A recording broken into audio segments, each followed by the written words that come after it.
Dart Sim has two different modes. We have a mode where you can basically just go into each of the values here and type in whatever heart rate, whatever blood pressure, whatever SpO2, whatever CO2, and also whatever heart rate that you want to start out with.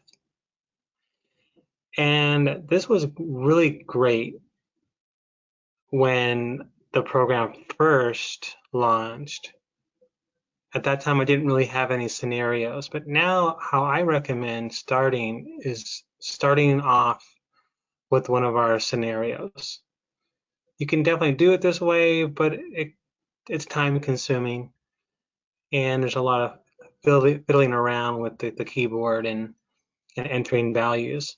It's a little bit easier if you just go over to one of our scenarios, whether ACLS, PALS, or NRP, and select a case to start with. So for example, if you want to do a bradycardia station, you would click on the sinus bradycardia. You can click on the run. Do you want to run now? I usually choose no, only because the scenario is loaded, but it's just not going to start it right away. So that gives the instructor a chance to give the student who is the team leader a lead in. So maybe so-and-so year old male or female, and they're complaining of whatever symptoms that you want to give them. Once you've given them the case that you want to give them, what I usually do is I will hide on the right side here. I'll hide the CO2, I'll hide the SpO2, the blood pressure, and heart rate. So that way, when they are actually applying the leads, what I'll do is I'll then run the scenario when I see them attaching the leads to the patient. And you can do that up here, up on the top. You can see how there's little action buttons up here.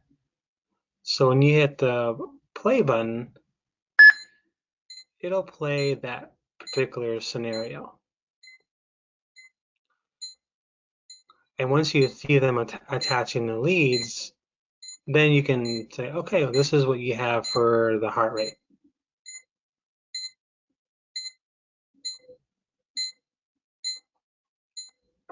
And then you can then adjust that heart rate accordingly to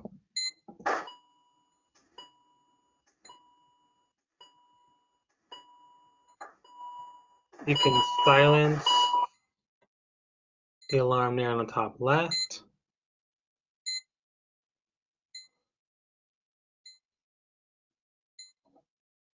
You can then give a blood pressure by tapping on the IVP.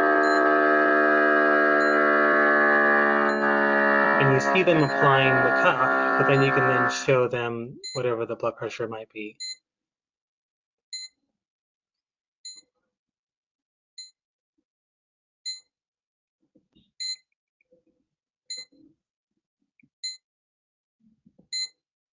Then you can show them the SpO2. And then we'll bump that up there because I put that into about 97%. And then if you want, you can then continue on to the scenario. You can then have them deteriorate. You can give them a lower blood pressure if you wanted to by holding down the B key and then typing in your blood pressure.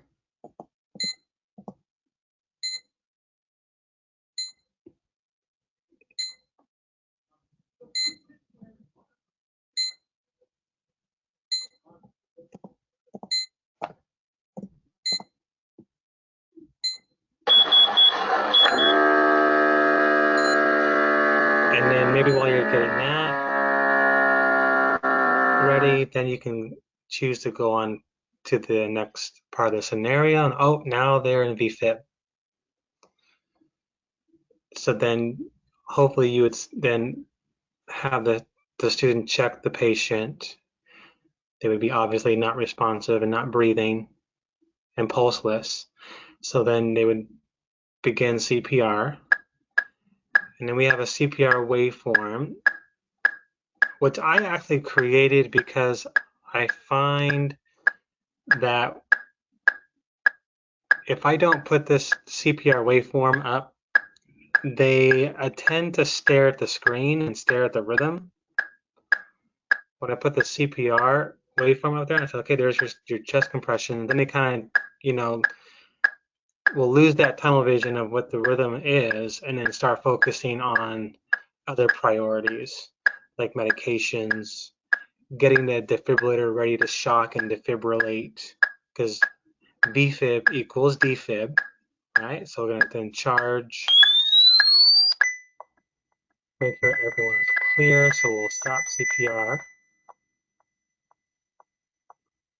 We'll give that shock, and then immediately resume CPR. A lot of times you may find some folks that will want to reassess after the shock, but just emphasizing the high quality CPR and not delaying compressions. So we're going to start that CPR waveform right away after the shock. And then they can focus on giving a medication. If they want to give epinephrine, they can do that. They just go to the meds section here. And what's nice with this is that this screen, if you wanted to add another screen later, like if you wanted to purchase like a low cost, or maybe if you even had an extra one laying around, an extra monitor screen, you can set your laptops up with multiple displays and you can carry this over and you can have a separate screen of just medications.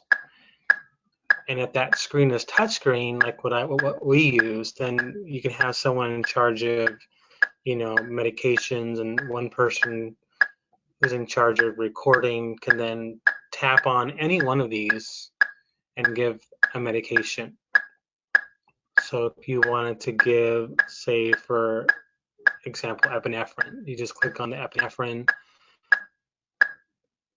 choose how much you want to deliver, 2 milligrams, 3 milligrams. You can administer. You can choose your route here.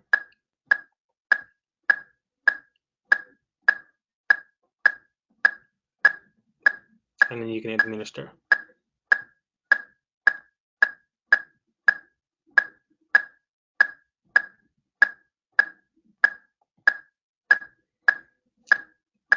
And everything is actually being recorded. So if you go here to MedLog code track, it's keeping track of CPR. Now you can hear that the CPR stopped. So after 2 minutes of CPR, that waveform will stop on its own, and it'll show you a rhythm. So right now, this is when we started and stopped CPR, so it keeps track of that. And then this is when we delivered the shock. This is our epinephrine.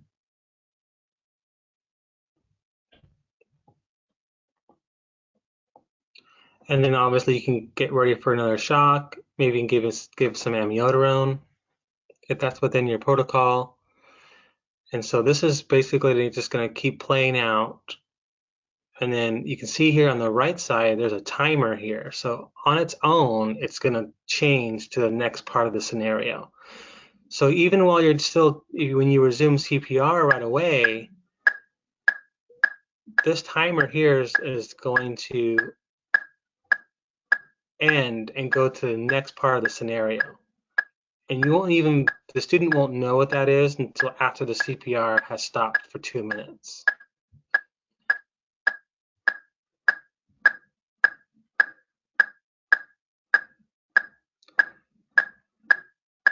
So if the CPR stops after 2 minutes, yes, you can hit the CPR again and continue on with that for sure. So you can see there's some change here, so then you can have them stop compressions. Take a look what the rhythm is. They're in asystole, it looks like. So resuming CPR. Checking the lead placement. Make sure you didn't lose any leads.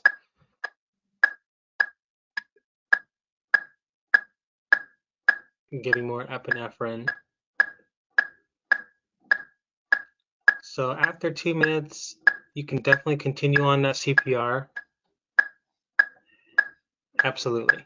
Yeah, and obviously, you know, more CPR is definitely not bad, right? Okay, so then we're gonna, if you don't want to wait for the 4 minutes and 9 seconds here that's left, you can decide, okay, this student is progressing very nicely, so I don't think we need to stick in this particular algorithm of pulseless arrest. So we can maybe continue on, maybe to ROSC and see how they'll handle that particular algorithm. So they're going to get a blood pressure, looks like there's a rhythm. Hopefully they're checking for pulses. They've got a blood pressure here.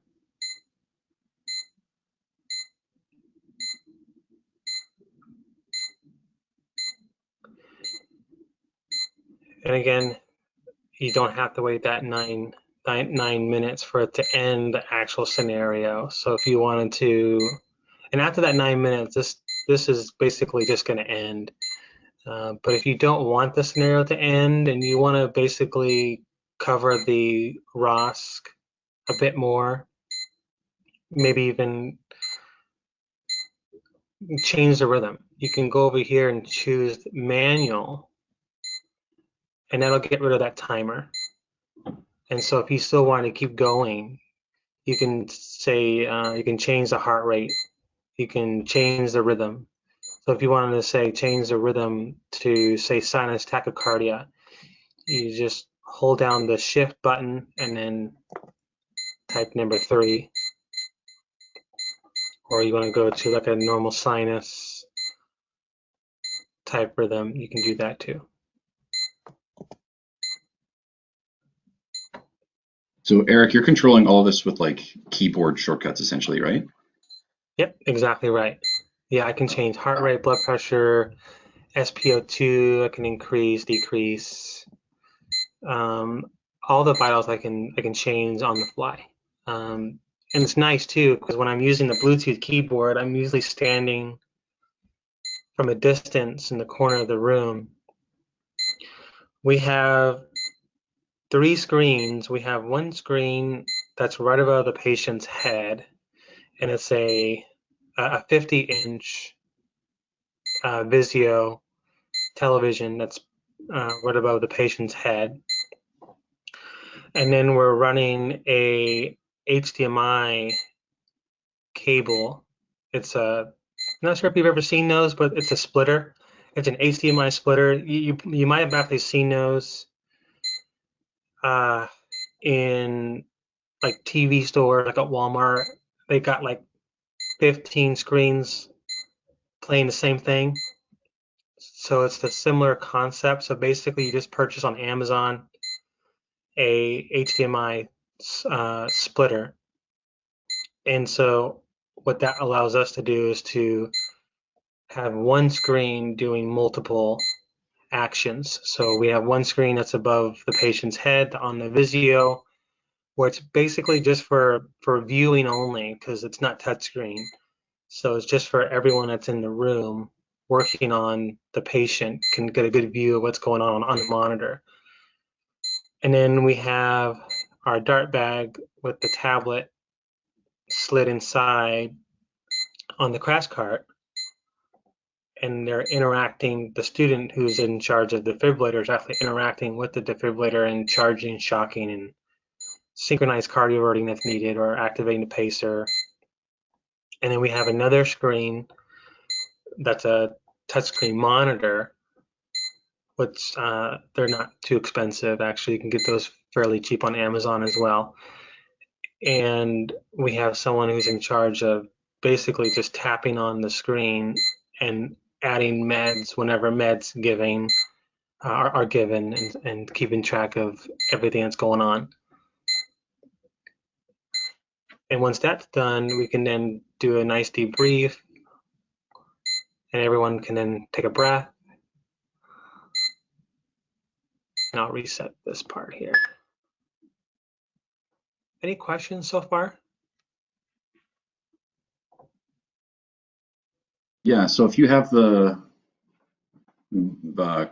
computer monitor part, whatever, the students could essentially use that as the patient monitor, and then you can control everything with the wireless keyboard, right? And then are they able to like mess with stuff on the touchscreen? Like, could they adjust vital signs accidentally or something, or is there a way to lock that out?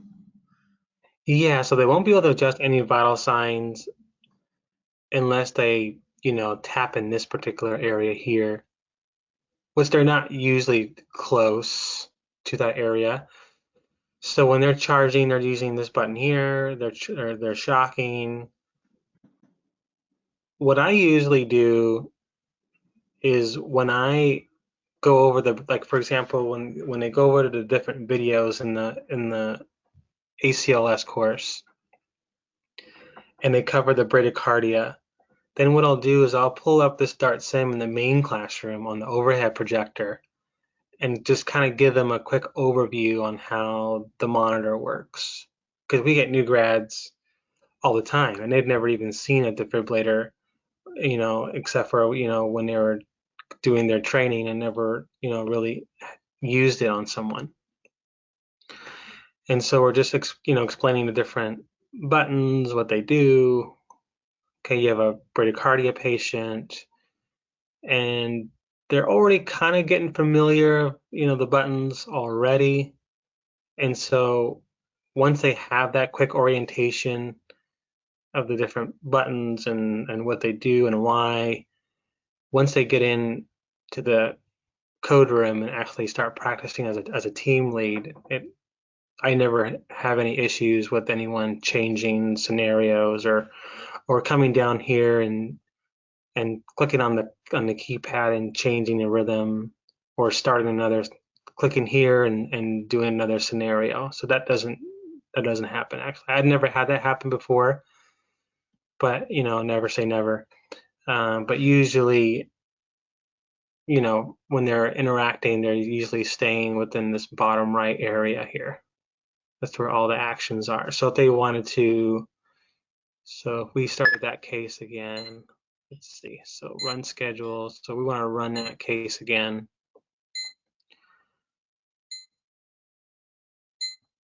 Let's go to, oh, and I had forgot to show you guys the end tidal CO2 waveform. And the reason why I keep that hidden actually is the same as the other values. So when I see them intubating and actually performing the skill, I'll say, okay, so you've intubated. Let's see what we have. Okay, this is what you have on capnography. And then you can manipulate that however you like. You can also change the waveform as well on the fly by just hitting W, and you can change those different waveforms that we have.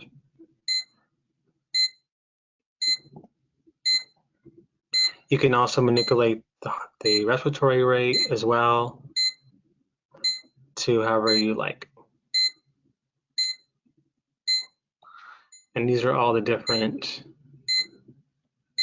waveforms that we have. Let's see, we've got 3, 4.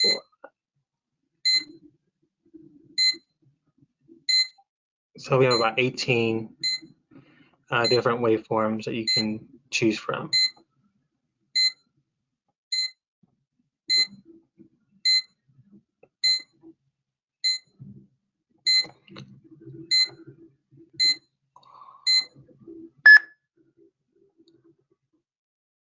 You can decide to do a rhythm on the fly. You want to start SAT. You can synchronize. You can change the joules here.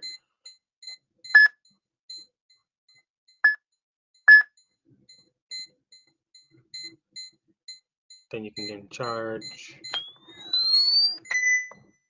give a shock. And if you want to change the rhythm, you can do that. Or you can let it go back into sinus tach. But if you wanted to give that shock, you can hold down the shift key and be prepared to, after the shock, maybe you want to just put them in VFib. You can then hit number 17.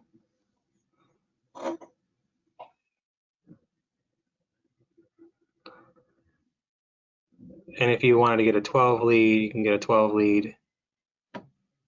So whatever rhythm is playing, it'll show that rhythm in 12 lead. You can also print this out as well. You can also change the 12 lead as well. So if you have a 12 lead of VFib or normal sinus or whatever rhythm that we have, you can change that default rhythm to any image you like, because maybe you might have a better heart block that you want to use or a better sinus that you want to use. You're welcome to do that. And if you want to reset to the default that we normally had, you can do that too. So how do you add like let's say if you had your own 12 lead you want to use, how do you add that in there to as an option? Yep, so you just go to 12 lead and you go here to change. And then it's going to pull up a window for you to choose image file, pictures, and then once that's imported, I don't have any extras on this computer to add in at the moment, but you can add. I recommend a higher resolution the better. So if you have something like at least like 1200 megapixels, that's ideal. And nowadays that's not a problem, but I've seen some folks who will send me an email and they're having difficulty and the image is very small. It's like 50 megapixels. And so when you blow that up, it's going to look very pixelated. So if you have something that's higher in resolution, you'll get better results. You can also do the same to, let's see, you can also do the same for radiology too. So if you want to show them an X-ray, you can show them an X-ray. You can actually show them any radiology image that you like, or any image for that matter. You just go over here to the X-ray panel, and you can upload whatever images you want in here and name them whatever you want. So maybe you might want to add an image of maybe a motor vehicle accident, and you can want to give them a trauma case. You want to show them the accident and what the vehicle looked like, so that they can get an idea of of injuries. You can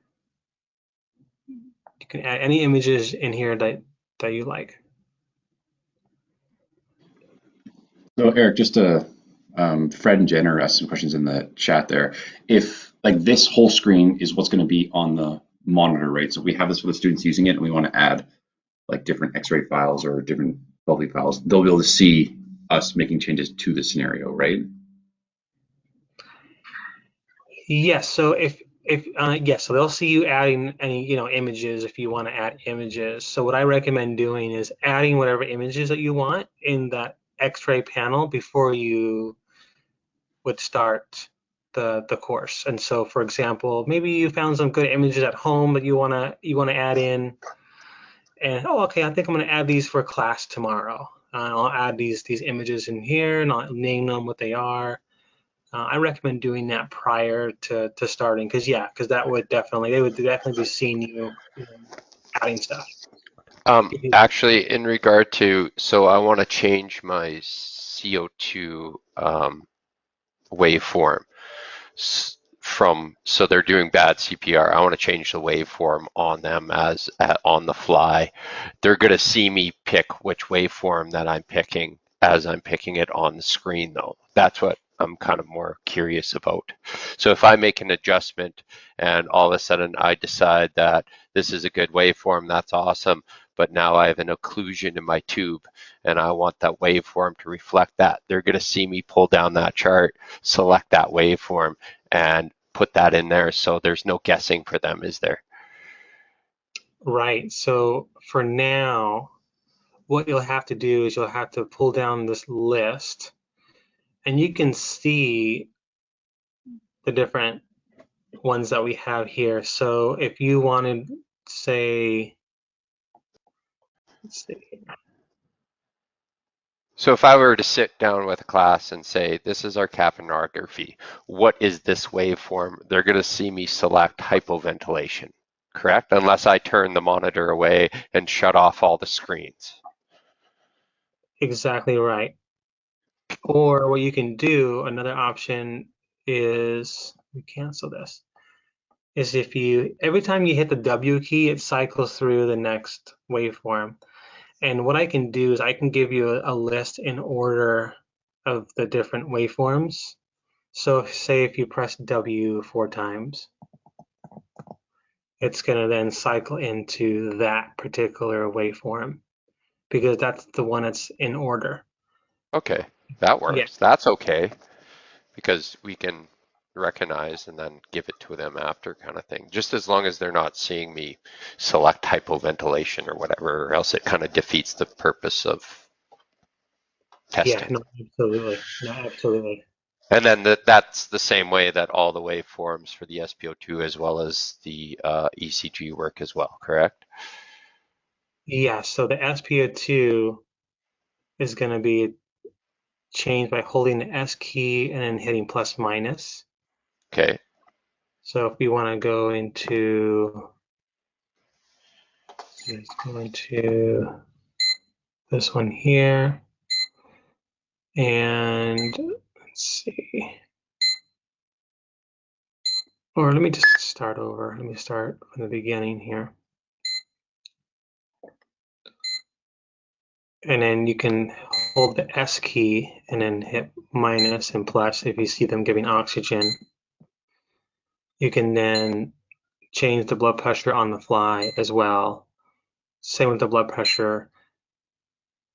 These are all keyboard shortcuts that can also be found in the help menu. I can also email those to you guys as well. What I usually do is I usually have a copy of the keyboard shortcuts in a PDF format that's already on the desktop on the tablets that you guys have purchased. I do that for all the customers. So this here you can actually print out if you want to. Here at the bottom right, you can, let's see, let me show you the one that will be on your guys's desktop. A little bit more user friendly. And you can actually even print this out too.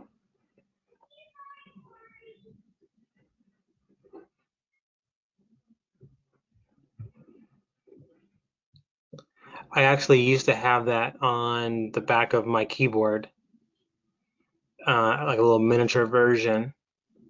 But then over time, the instructor learned all the keys within like a week or so. And so once you get to know all the different commands, it's pretty easy. Yeah, you can definitely laminate it for sure. Yeah. And then we also have a schedule saver software too that is also used to help create scenarios. You can do that here on your own by hitting the task. So this is basically the scenario that is already built into the system. But if you wanted to edit that, you could. You can say, okay, maybe I don't want this blood pressure, I don't want this heart rate, and I don't want it to go on for this duration, or maybe I don't want this particular rhythm and I want this one. It's fully customizable. If you want to say click and you want to then choose a different rhythm, you can do that. You can then click on down the bottom, remove selected, or you can remove it all. You can do that as well. You can add on to it if you wanted to add onto that scenario. You could do that too. And this has to be done all within this tablet, correct? We can't, there's no Yeah. program for our own personal PCs that we can develop and then upload it to there? Yeah, so if you have the schedule saver software, you can definitely create your own scenarios at home. You can even pass a scenario on to other instructors if they want to add in their own scenarios. Is that included in this package that we have? It is not included, but I can send that over so that way you guys have that. I use it. It's convenient, and Yeah, then that's, add whatever X-rays or 12 lead images you like as well. It's not protected by any activation keys, so you can definitely pass that along. And I'll make that sure would be to, great. yeah, I'll send it over to Doug so that you guys can all download that. It just requires Windows or Mac. Okay. It's just nice. Sometimes we work from home, right? Or we all work from home, but yeah, so we don't always have access to the tablets, and I don't want to take one home and then forget it or whatever, you know. So it'd be nice to work at home and then upload it and use it, share it. Yep, absolutely. So this is the schedule saver software here. I'll just load it real quick. And then this is how you basically just add a rhythm here. You can add like, a few lines here actually, and then just choose whatever rhythms you want for that. How long, for duration, heart rate, pressure, whatever CO2 line, waveform you like. My screen is actually kind of small. I'm on a small little Surface Go tablet, so depending on your screen size, you may have to just kind of expand it a little bit so you can see the values. And then this is where you can choose a different X-ray here. And you can add any radiology image. So, Eric, when you have like the different like lines up there, like the first one sinus, the next one, defib, next one asystole, whatever, is that Uh-huh. what's it's gonna progress through when you hit that next tab on the monitor? It'll go to like the next line. Is that how that Yep. works? Mm-hmm. Okay. Yep, exactly right. Yep. And then once you're done creating your scenario and say this is what you've liked, this is where you choose your, so you're going to want to, let's see, let me expand this. So you're going to want to choose your X-ray image if you have others that you want to add through a particular scenario. If you want like multiple 12 leads, you can add those different 12 leads here. So if you have like normal sinus, for example, if I can get to it. So normal sinus, and say I had that, 4 times. I can have 4 different 12 lead images for that normal sinus. So that way you don't have to worry about going into the settings and changing the default 12 lead 4 different times throughout that scenario. So this would be a good time to add, multiple 12 leads per rhythm.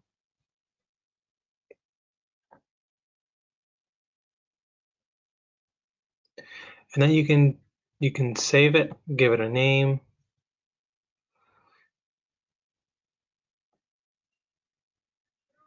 and it saves it to your desktop. Once you have that saved to your desktop, then you just go over here to import, and then you select that DartSim scenario file there, and it'll then populate, and it will load at the very bottom. down here. You can see I've already made some test ones here from other demos that I've done.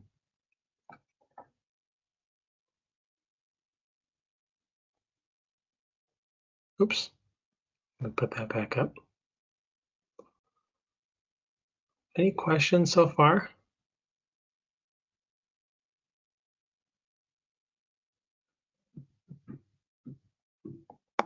If you do the multiple monitor setup, for example, you would have like one that the students are looking at and then kind of one that you're more focused on. If you have it like set up to like that, using that splitter method you'd mentioned before, let's say like they're both touchscreen tablets or whatever, that's not going to mess with the system, right? You can still fully control it that way, or does that get messed up? Yeah, so I have a computer that I use, and it's not a mini, or I'm sorry, it's not a micro HDMI like the ones that you guys are going to get are going to have the micro HDMI. So you're just going to need a micro HDMI to HDMI adapter. And then once you have that adapter, then it basically just gives you a full size HDMI female port. And so what you'll do with that is then you can then hook that up to another display. Or even if you just want one other display, for example, but if you wanted to mirror that to two different displays, then you're going to want to get a two port splitter HDMI, and that way you can achieve that. Or you do 3 or 4. They have up to like 15, I think. And so yeah, so that's definitely doable. Did I answer your question? Yeah, I think so. I just wanted to make sure that if you're using like another like touchscreen computer, it's not gonna like having two touchscreen monitors or whatever isn't gonna make the system crash or something. No, no. It's just all it's gonna do is it's gonna have one person having the ability to change the meds, and once they're done, um, they'll usually, and they can be adding the meds too, even just while the screen's in use too, while Okay. the monitor is going, and that's perfectly fine. Okay. So like the students will be able to find if they hit like the charge button on their monitor, that'll be fine, and we could still use our monitor to change like the heart rate or whatever. Yeah, absolutely, and everything will still Okay. continue to play as well. So nothing will be paused or not working.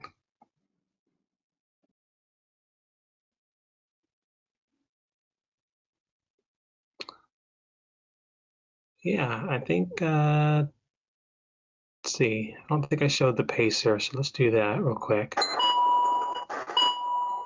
Silence the alarm. Can turn the pacer on. So I have it selected to 10 milliamps. Let's adjust that real quick. Okay. So you can adjust the milliamps to your liking to see capture. You can also adjust a rate here too. So if you wanted to increase to like 15 milliamps and see capture, you can do that. Or if you want to have it to where you see capture at 25 amps. It's flexible there on that. Or you want to say do 35, I'm sorry, 30, and then see full capture at say 35, because I guess there's no one person that's going to be identical as far as how many milliamps. It may be different depending on the patient. So that's adjustable and flexible there. And then the rate you can also increase if you want to increase the rate.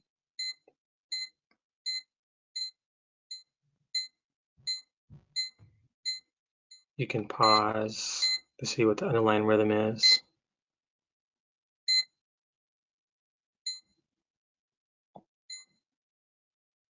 think that was the only thing I forgot to show you guys was the pacer.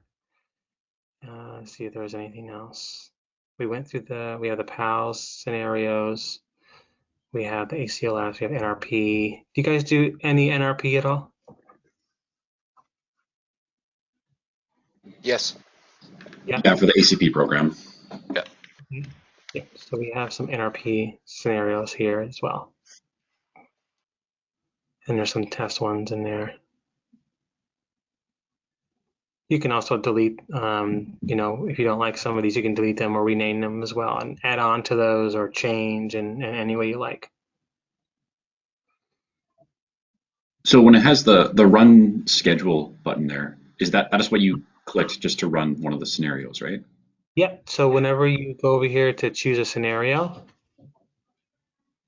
say stable, hit run, and then, but remember I had mentioned earlier that you don't have to run it. You can just choose no and then give the lead in. And then type on the run schedule here. That will actually play the scenario.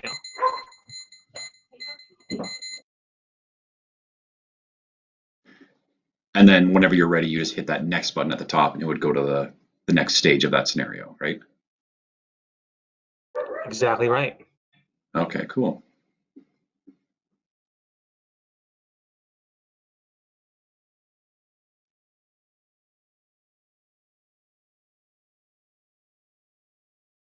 Any questions or concerns?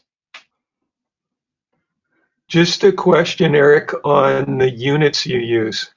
So we use different units in Canada typically than you use in the United States for some of the things, like Celsius for temperature. Can you switch that into international units, or just wondering? Yeah. Yep. So let's say we have 100.2, hit OK. So that's why in the temperature, it'll just give a value. It won't say if it's Celsius or Fahrenheit. It'll just be self-explanatory.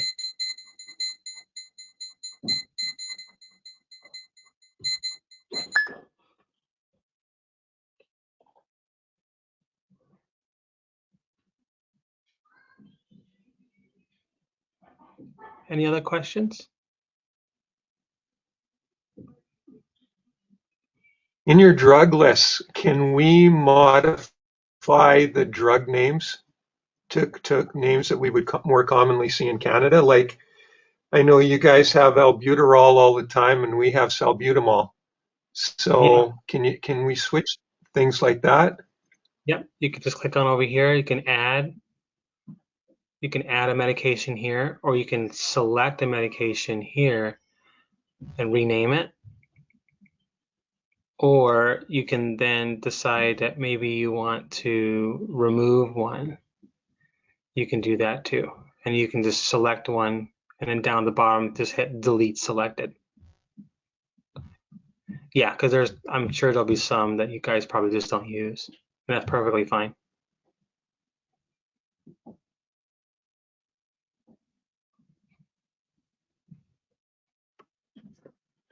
Yeah, good question. Also, with saving the scenarios and the adjustments, it just saves it on that singular monitor, correct? It doesn't, there's no cloud-based, so it syncs up with the other ones or anything like that, is there? Exactly right. So I recommend if you're going to make a scenario, do that with the schedule saver, and then you can then just email that to all the different instructors that will have the tablet, and they can just upload it into their Dart Sim. That way, everyone who has the Dart Sim monitor will have that exact scenario that was created. How is it uploaded? Yeah, so when you make the scenario,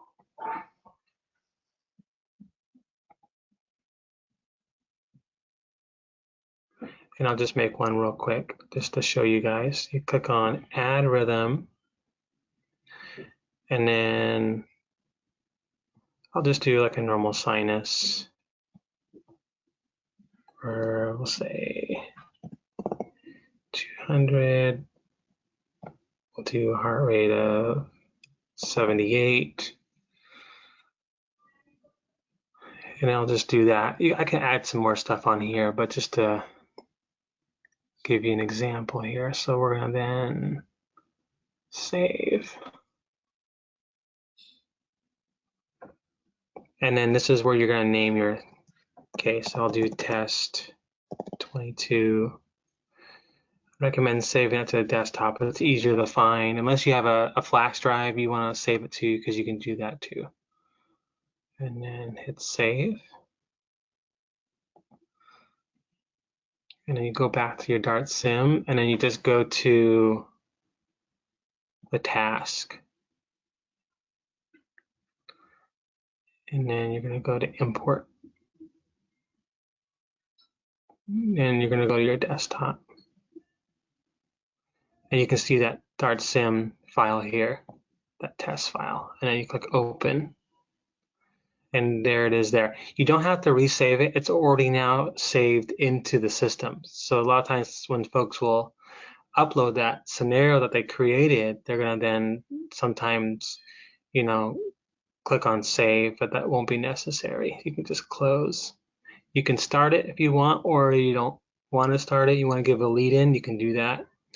But if you want to start it, you can do that. You can hit yes, and it'll play that rhythm there. So then along with that, Eric, can you save, like, let's say you were doing like some sort of trauma thing and you wanted to save multiple like x-rays or something, or images. You can save all those images to the scenario itself? Correct. Yeah. Okay. How do you add in an extra image to a scenario? Yep. So this right here, you'll click on it, add, you'll select image. I can just use that one for an example, like a code blue badge or code blue team board that we have. And then you can click on open, and then you'll see the name of that file here. Okay. So do you have to upload, like, it's one image per line then, is how this works? Exactly right. Okay. And that'll, when it's listed on a 12 lead, that'll just come up whenever you hit the 12 lead button then, right? Exactly right. Yep. So this image will only show when that 12 lead image is in that particular line item. Okay. Is there a way to upload a X-ray image as well, or does that have to stay in the 12 lead section there? Yeah, so you can only use whatever 12 lead images that we have defaulted. If you want to add another one, you click here to the bottom and you can add your own down here. Oh, okay. Same fashion. Awesome. Yeah. So we could even in that X-ray spot or the 12 lead spot in that first line, as the scenario progresses, we could throw a patient picture in there just to give, or a picture scene, just to give the scenario some depth and an image for them to kind of understand what they're going into. Yeah, I'm sorry about that. So the amount of images that we can put in the X-ray or the 12 lead, we don't necessarily just have to put those. We can put whatever we want in that area, correct? Absolutely. You can put a picture of your kids if you want to. I've done that by accident, and I went to go hit the X-ray and it showed a family portrait. I'm like, how'd that get in there? Well, you're lucky it was a family portrait, though. Yeah, I know. So it was like, gosh, it was, so yeah, so just, whenever you're uploading images, just, yeah, you can definitely do that.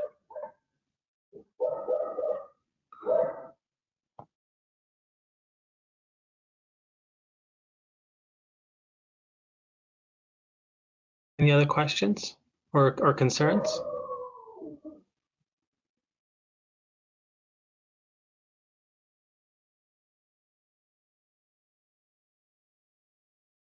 Eric, I'm just wondering, does it have any capability for, my screen's pretty small here. I can't really see but is there capabilities for other types of waveforms like an arterial flow waveform or something like that? Like you get on a critical care monitor in a hospital? Right. Is there? Yeah, so there's no way to manipulate the waveforms, unfortunately. Okay. And I was thinking about point of care testing like for PaO2 and that and PaCO2 and things like that. I guess that would be the kind of thing where we would have a picture of that and we'd have it uploaded maybe in the ECG section. Is that right? Yep, absolutely. Okay. Yeah, absolutely. And if you wanted to, another workaround that is when you go to the task menu, if you don't want to have to, go into there and select a rhythm, what you can do is that you can add a line item in your scenario. Let's see here. Yeah, you'd have to use the Schedule Saver software for that. So you would open up the Schedule Saver software and say you wanted to show that image that you're referring about. So you'd have your rhythm here, your vital signs, and then what you could do is you can have the exact same rhythm, exact same vitals, everything will be exactly the same, except the image will be different of the X-ray. So that way, even though the next part of the scenario has progressed, they won't know because it still looks exactly the same, but what has changed is the image. So you can go throughout to there and just add whatever images that you want to show throughout the scenario to have the different images change, if that makes sense. Yeah, thanks. Yeah. So you basically like keep everything the same and then just change the images to like upload more than one, right?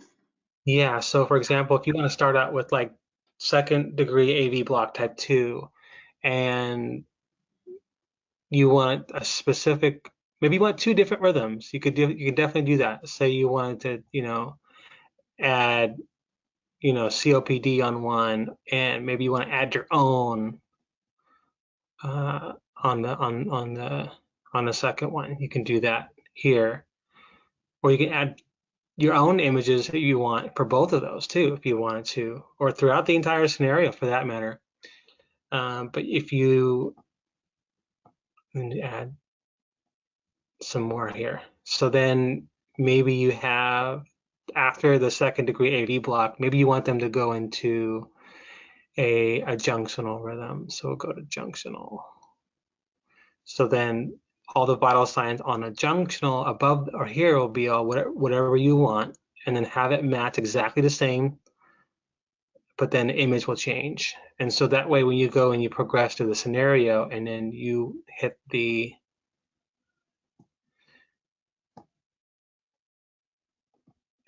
next button up here, everything will look the same. Or you can even hit the shift and the right arrow key from your keyboard as well. Everything looks the same, but the student won't know that the image has changed in your scenario. So you just have to do that if you don't mind uploading the different images at first. It will seem a little difficult adding different rhythms. I'm sorry, different images, but then you'd have that embedded, and then you can share that with other instructors so they don't have to recreate that particular scenario again with those images.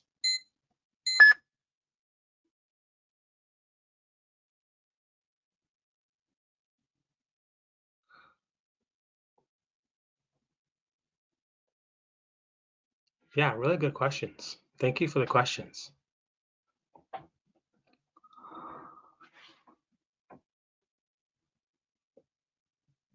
Any other questions that I can answer for you guys?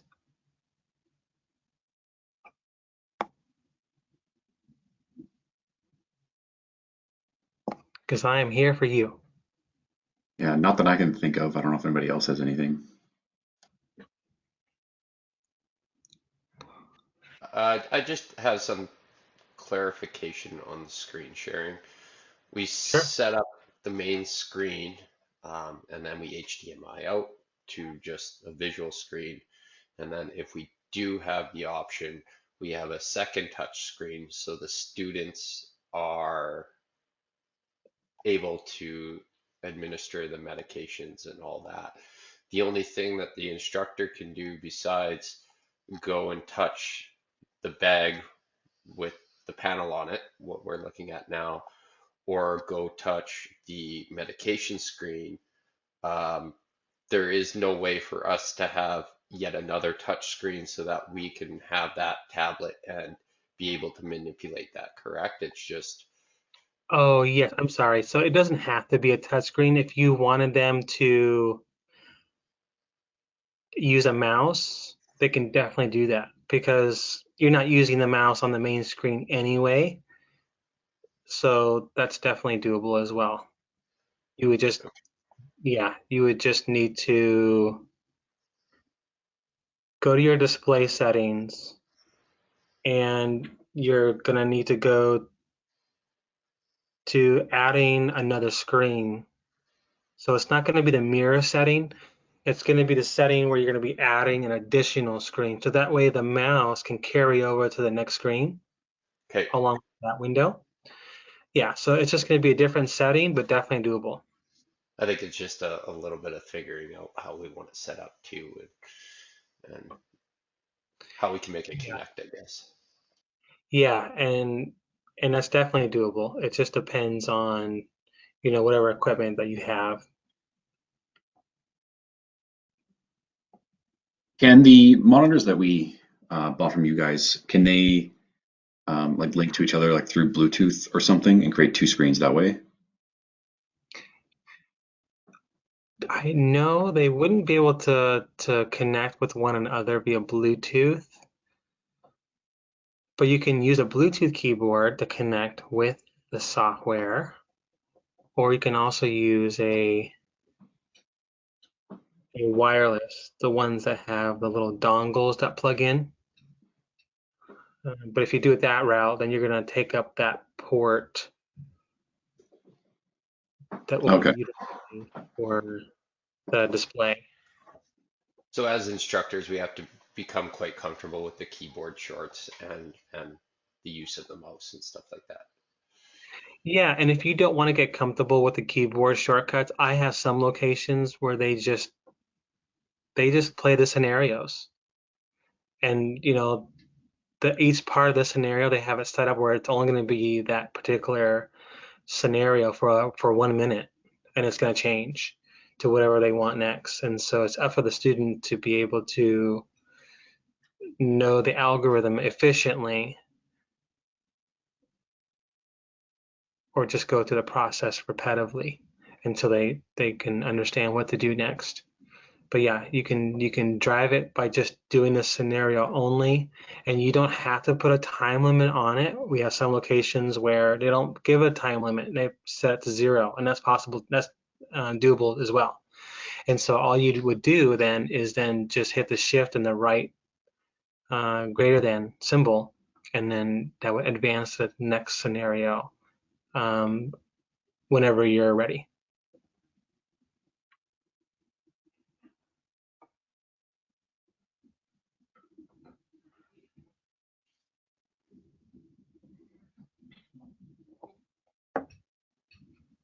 I think it's a neat program. We can get lots of use out of this. Oh yeah, absolutely. It's a lot of fun. I like using it in class, and the students enjoy working with it. It's fun for the instructor because then you can see the team leader, you know, interacting and with the different students.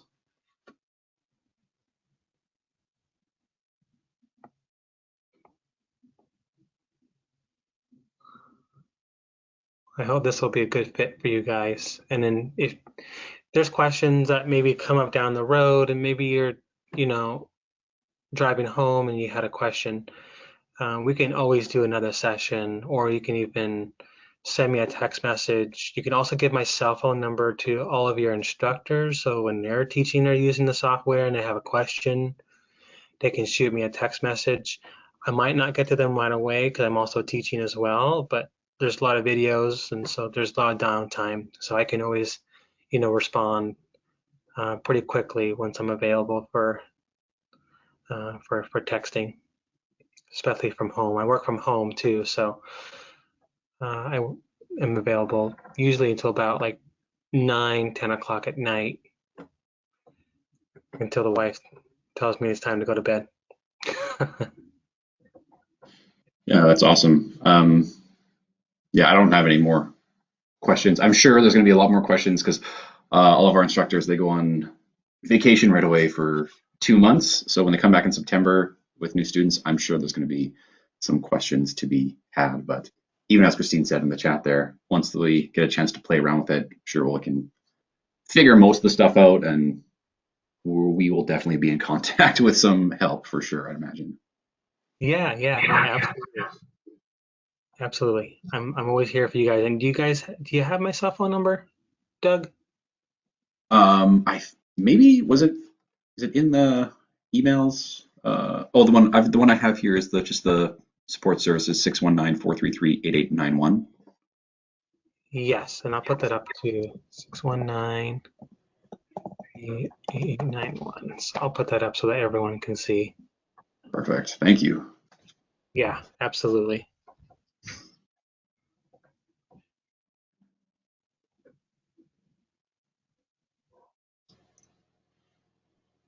Great. And then do you have the link to the program for developing the, are you able to send that out to us as well so we can get a little jump on it? Absolutely. So what I'll do is I'll send that to Doug, and then, or if you want to give me a list of emails, I can do that too. Yeah, you can just send it to me and then I'll send it to all the instructors. It's probably just easier that way. Okay. Yeah, absolutely.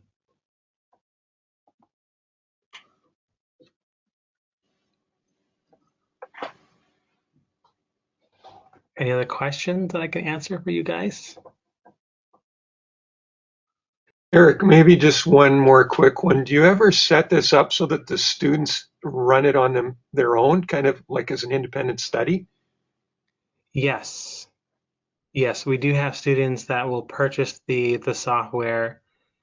Because I had a student actually after on the first day when we were going through all the practice cases and the practice codes, and he asked me if this software was available to purchase for students. And I said, yeah, absolutely. And so he had actually purchased a license and was playing around with it. And then the next day he was on it. He was very efficient with all the controls, and he was very efficient with the algorithms, and I was like, oh wow. I was just thinking to myself, maybe I should come up with a student version so that when I go into a class and they're using this particular system, they're going to be very efficient. But yeah, absolutely. Okay.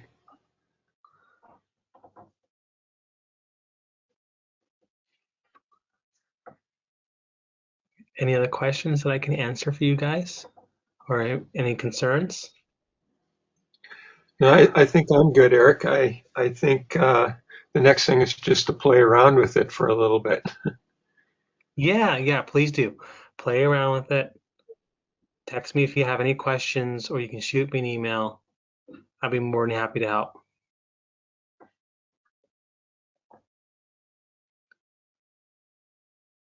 Well, that's awesome, Erik. I don't think anybody has any other questions. So thanks for running through all of this with us. And like I said, I'm sure we'll send you a lot more emails come September. But yeah, thanks for all this. It was really helpful. Yeah, my pleasure. My pleasure. And if you need to get a hold of me, you have my cell, you have my email. So absolutely. Thank you. It's been a real pleasure